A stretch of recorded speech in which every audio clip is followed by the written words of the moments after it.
All right, guys, welcome to another episode of The Reports. Today, we got a special guest who flew in from Arizona, and this man specializes in investing in assisted living facilities. Today, I got none other than Serge Lupescu. Serge, welcome to the show, my man. What's going on, brother? Appreciate you having me on. Thank you so much. Yeah, man. Excited for this and excited for everybody to hear what we got going on. Man, I'm excited for this conversation today. I've been learning a little bit about you on YouTube, and I know a little bit about your story. But for the listeners out there that aren't familiar, tell us a little bit about what you were doing before real estate and what you're doing today, man. Yeah, great question. So I went and majored in nursing and graduated nursing school in 2017.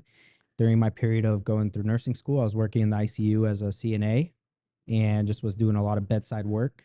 And I realized pretty quickly after working with a bunch of nurses and talking to them that that was not what I wanted to do after I graduated. So I said, well, let me take this degree that I just worked so hard for and see what I can do with it. And so I ended up moving to Arizona in 2018 and started my own facility in Mesa, Arizona. And it was a small facility, it was 5 beds. And that's how I got into the whole niche of assisted living. There's so much to unpack there. What was it about the assisted living facility that first intrigued you? Because most people, when they get into real estate investing, myself included, they think about single family or they think about Airbnb, they think about small multifamily, but not a lot goes straight into assisted facilities. And that's the thing. It wasn't saturated and it still isn't to this day. Like it's still something that a lot of people just got to have a heart for, and taking care of elderly and other people's families is a hard thing to do. And because I already had that nursing background, it was just something that flowed very easily for me. And I'm like, I already have this medical background. And so my first facility, I actually leased it. I didn't even buy it. And I realized that concept and that model could actually work, but it just didn't click to me then. And then that's when I fast forward, I ended up was like, well, let me figure out how I can get into real estate. And that's when I bought a short-term rental, right? To your point. Like I'm like, oh, let me do short-term rental. And one of my cousins was doing rental arbitrage, which you're very familiar with. Hmm. And it was going really well for him. And I said, well, if it's working out for him, let me get into the whole Airbnb game too. And that's how I got that was like my very first deal. But I was still running my facility at the time. And it only clicked after I met my now business partner that why don't I just buy these places and lease them to operators like myself? And that's kind of how I got into that. So, what exactly is an assisted living facility? Yeah. So the big thing, it's essentially called residential assisted living. Here in the state of California, it's called like residential care facility for the elderly. So RSFEs. But essentially, it's a single family home that ends up being converted, adding additional bedrooms, adding a sprinkler system, fire panel, uh, a bigger meter, essentially, and then getting it zoned for R4 and being able to run a facility out of it. And then you get licensed through the state board, which is like the regulatory board. So each state has their own regulatory board for this specific type of business. So you actually eventually get your facility licensed once you get it zoned and converted. How much can an assisted living facility generate? Let's say, for example, you alluded to a six-bedroom single family home. What can a six-bedroom home generate? So yeah, it can generate. I mean, my in-laws actually do it surprisingly here in California. But in so each state's different on how many beds you can license in a residential setting. Here in California, it's 6 beds. In Arizona, it's 10 beds. Texas, you can go up to 16 beds. Florida, it's 6 beds. But on a 6 bed, on average, you're netting anywhere from 7 to 8 thousand a month. That's after paying your staff, all the supplies, etc. What about And that's on a gross? 6 bed. Gross, you're probably looking at 35, 40,000. Okay. I can imagine the operations when you get into these facilities can be very hands-on, if you would. Talk a little bit about the operations. Yeah, the operations is something that a lot of people kind of underestimate and don't realize. We do see a lot of investors come into this space thinking that they could just buy something that's turnkey, that's already operating, has residents, has a manager, has caregivers, and think that they don't have to have any type of involvement.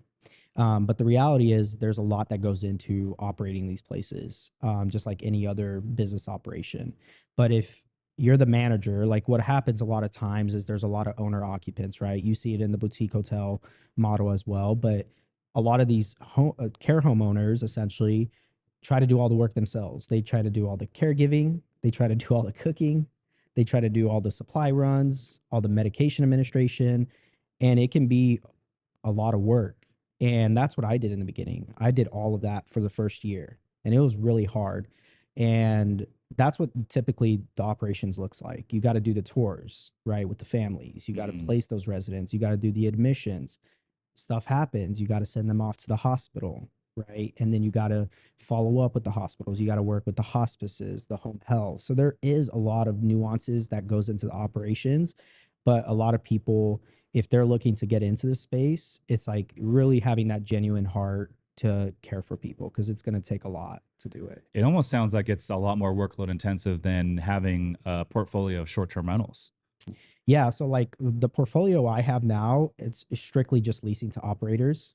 So our operators, they're the ones that are operating the businesses. I don't have any say in what they do with their operations as far as how they choose to market, what type of staff they choose to hire, none of that. So for me, it's a lot more passive in that sense. But again, my whole intention is to make sure they find the property that they can actually operate out of, because that's kind of a bottleneck in this industry and starting this type of operation is finding the right property to convert that can be zoned. And secondly, that it has the great layout that it needs to have to be successful. So if I go out and buy a 10-bedroom home in Arizona somewhere, and I want to convert it, what exactly do I need to do in order to, you know, get the proper zoning required?